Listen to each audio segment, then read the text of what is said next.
Hello दोस्तों, स्वागत है आपका मेरे यूट्यूब चैनल में। तो आज अपन करने वाले हैं साइंस के 30 मोस्ट इम्पोर्टेंट क्वेश्चंस जो हर एग्ज़ाम में आते हैं। तो शुरू करते हैं। पहला क्वेश्चन है, कार्बन डेटिंग विधि किसकी आयु निर्धारित करने के लिए अपनाई जाती है? तो जीवाश्मों की। कार्बन डेटिंग विधि किसकी आयु निर्धारित करने के लिए अपनाई जाती है? जीवाश्मों की। नेक्स्ट क्वेश्चन, अत्यधिक शराब का सेवन करने से शरीर का कौन सा अंग विशेष रूप से प्रभावित होता है? यकृत, लीवर। अत्यधिक शराब का सेवन करने से शरीर का कौन सा अंग विशेष रूप से प्रभावित होता है? यकृत, लीवर। नेक्स्ट क्वेश्चन, हरे पौधों में प्रकाश संश्लेषण की इकाई क्या कहलाती है? क्वांटोसोम। हरे पौधों में प्रकाश संश्लेषण की इकाई क्या कहलाती है? क्वांटोसोम। शरीर में रक्त की सफ़ेद कोशिकाओं का मुख्य कार्य क्या होता है? तो शरीर को बीमारियों से बचाना। शरीर में रक्त की सफ़ेद कोशिकाओं का मुख्य कार्य क्या होता है? शरीर को बीमारियों से बचाना। डब्ल्यू सी का मुख्य कार्य होता है शरीर को बीमारियों से बचाना। शरीर में रक्त बैंक का कौन सा अंग करता है? शरीर में रक्त बैंक का काम कौन सा अंग करता है? तो फेमेंट, स्प्लीन या प्लिया। मछली के हृदय में कितने प्रकोष्ठ होते हैं? तो 2 चैम्बर्ड। मछली के हृदय में कितने प्रकोष्ठ होते हैं? 2। मानव शरीर में रक्त से अवांछनीय पदार्थों को पृथक करने का कार्य कौन सा अंग करता है? तो वृक्क, किडनी। मानव शरीर में रक्त से अवांछनीय पदार्थों को पृथक करने का कार्य कौन सा अंग करता है? किडनी, वृक्क। 40 वर्ष पूरे हो जाने पर चर्चित अप्सरा क्या है? तो न्यूक्लियर रिएक्टर। अप्सरा क्या है? तो न्यूक्लियर रिएक्टर। प्रकृति में सबसे अधिक मात्रा में पाए जाने वाला कार्बनिक यौगिक कौन सा है? सेल्यूलोज। प्रकृति में सबसे अधिक मात्रा में पाए जाने वाला कार्बनिक यौगिक कौन सा है? सेल्यूलोज। समुद्र के किनारे उगने वाले वृक्षों में वार्षिक वलय, एनुअल रिंग्स क्यों नहीं होते? क्योंकि यहाँ की जलवायु में स्पष्ट भिन्नता नहीं होती है।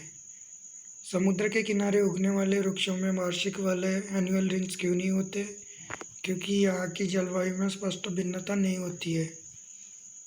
डायनामो का क्या कार्य है? तो यांत्रिक ऊर्जा को विद्युत ऊर्जा में रूपांतरित करना।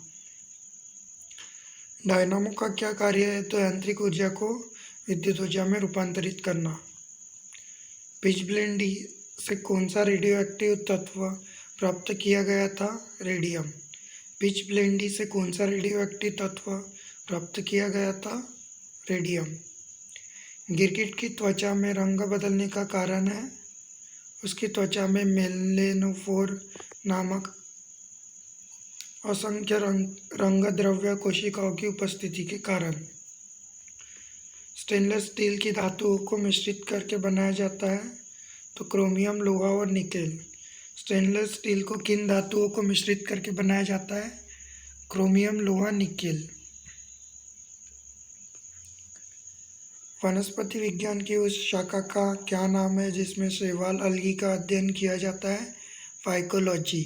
शैवाल के अध्ययन को क्या कहा जाता है? तो फाइकोलॉजी कहा जाता है। दूध से दही बनाने वाले जीवाणु का नाम है?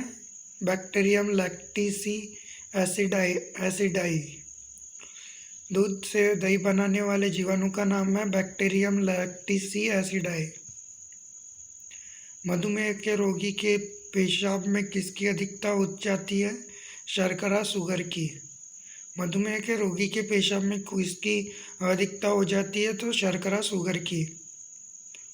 स्वयंचालित ब्रेक, हाइड्रोलिक ब्रेक्स किस नियम के आधार पर बने हैं? तो पास्कल के नियम के आधार पर। स्वयंचालित ब्रेक, हाइड्रोलिक ब्रेक किस नियम के आधार पर बने हैं? तो पास्कल के नियम के आधार पर। डीएनए संश्लेषण का प्रतिपादन किसने किया था? कॉर्नबर्ग ने किया था। डीएनए संश्लेषण का प्रतिपादन किसने किया था? कॉर्नबर्ग ने किया था। स्कर्वी नामक रोग किस विटामिन के अभाव में होता है? विटामिन सी के अभाव में होता है। स्कर्वी नामक रोग किस विटामिन के अभाव में होता है? विटामिन सी के अभाव में होता है। सबसे भारी धातु कौन सी है? ऑस्मियम। सबसे भारी धातु कौन सी है? ऑस्मियम।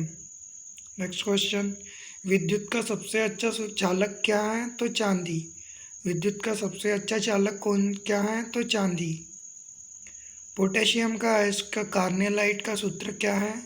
KCl MgCl2 6H2O।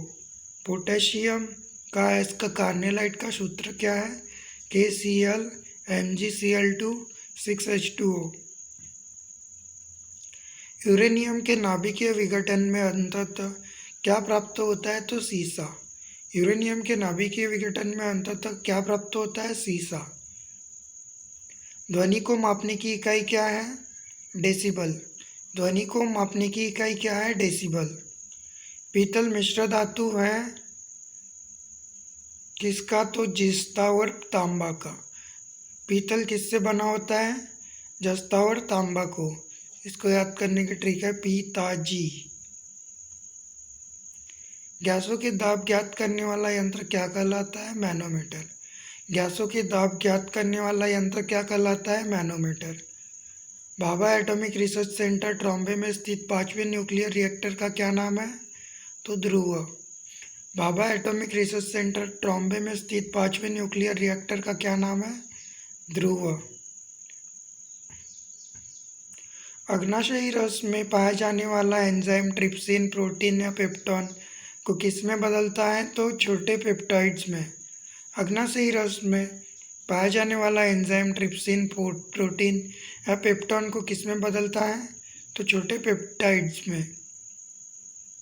मनुष्य में दाद रिंगवॉर्म रोग कारक कवक का नाम क्या है? तो माइक्रोस्पोरम।